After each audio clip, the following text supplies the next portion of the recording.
US President Donald Trump says his administration has achieved a total reset with China, with the latest agreement after weeks of an escalating trade war. After talks in Switzerland, both countries have agreed to reduce tariffs on each other's goods for 90 days to allow for more talks on resolving their trade disputes. US tariffs on Chinese imports will fall to 30%, while Chinese tariffs on US goods will fall to 10%. Thanks, Emma. Well, let's get some more analysis on what that all means and bring in Professor of Public Policy and Economics from the University of Michigan, Justin Wolfers. Justin, good morning. Morning, mate. Does this mean that the worst of Donald Trump's trade war is now over? If we could be so confident, that would be wonderful. It's, today is a whole lot better than yesterday, and it's a whole lot better than 3 weeks ago, and still a whole lot worse than when he was inaugurated as president. So it feels like things are moving in the right direction. The biggest problem here is that the half-life of a Trump trade policy seems to be about one Scaramucci, just a week or two. And so good news today won't necessarily mean good news tomorrow. Both sides will probably claim victory. Who do you think has the upper hand, given where things are at the moment? Is it China or the United States? So I think that's a wonderful question, James, because I think it's actually a mistake. It's exactly the wrong way to score this. So it's a very human instinct to think about international trade in terms of competition. If I win, you lose. But the pie's not fixed. The reality is that international trade is about cooperation. You and I have got a bunch of tasks to do together. Why don't we reallocate them? So you do the tasks you're best at, I do the tasks I'm better at.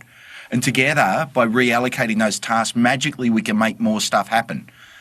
Well, if that's the case, any time we make it more difficult for you and I to do business with each other, we make it more difficult for you and I to cooperate, which hurts both of us. So Trump's tariffs were hurting American consumers who have to pay more for goods from China. They were hurting American producers who weren't able to... Sorry, they were hurting Chinese producers who couldn't send stuff over here. They were also hurting American producers who had to pay an upcharge in order to get the inputs that they needed, which, say, their competitors in Australia didn't have to pay. So, I mean, the fundamental issue, though, that the Trump administration sees still exists. So China sells a lot more to the United States than it buys. Now, I know you'll probably say, well, that's not such an issue. Is that trade imbalance going to change, though, in the foreseeable future? Do these tariffs achieve what the Trump administration hopes they will? Okay, so I am professionally obliged to say a two-country trade difference bilateral trade deficit is the term of art, isn't something one should ever care about. I have a trade deficit with my local shopping centre. I go there all the time. I spend money. They don't spend any money buying economics lectures from me. But when I come home from the shops, actually, I'm delighted with all the wonderful produce that I've gotten. And I feel that that's a very healthy relationship. And that's how I wish we would think about our trading partners. So it's not going to fix the US-China bilateral trade deficit. It's not something we should want to fix either. But then the other thing is, as much as that's one of the rationales the president has used for his tariffs, they shift every single day. Some days he wakes up and he says, oh, what I want is to threaten tariffs so I can make a better deal.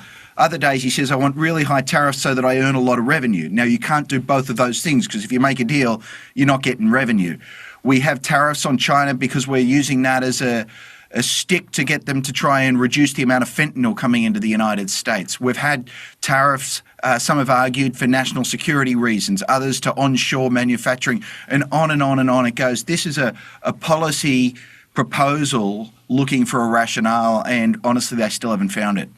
Yeah, that is an interesting way of summing it up. And who knows where Donald Trump goes next. Just before I let you go, Justin, to a slightly different issue. Australia only has a 10% tariff. Does this sort of deal increase the prospect that we might see some countries rather, finally exempted from that 10%? No. So the most important trade deal for Australians to watch is not the one with China. We have a very, very different we, the Americans, have a very different relationship with China than with Australia. It's the one with Britain. Britain, like Australia, buys more stuff from America than America buys from them. And Britain, like Australia, has a long-term special relationship. They call themselves allies and friends, much as the Aussies do. The deal that was done with Britain, the way it was made out in the press is very different than the reality. The reality is the Americans walked in and said, we are imposing a 10% across the board tariff, full stop, end of discussion. And then they said, if you want, and if you're happy to put on a dog and pony show at the White House and make the president look good, we're happy to put a little asterisk next to that 10%. But it's a very small asterisk, right? The 10 is in like 48-point font. The asterisk is in 6-point font. And the asterisk says we have a few special little carve-outs. Like, for instance, Americans can buy Aston Martins and Jaguars and Rolls-Royces and Bentleys at a slightly lower tariff rate. So there's been increasing rhetoric from the administration that 10% is going to hold everywhere. It held in the UK, it held in China. I think it's fair to say it's going to hold for Australia as well. And I'm quite pessimistic that there's much of a chance or even much point in Australia further engaging with the administration. It will be interesting to see how much they do engage and what sort of priority they put on that. That is all to come. Justin Wolfers, we always appreciate your analysis. Thanks for speaking with News Breakfast. A pleasure.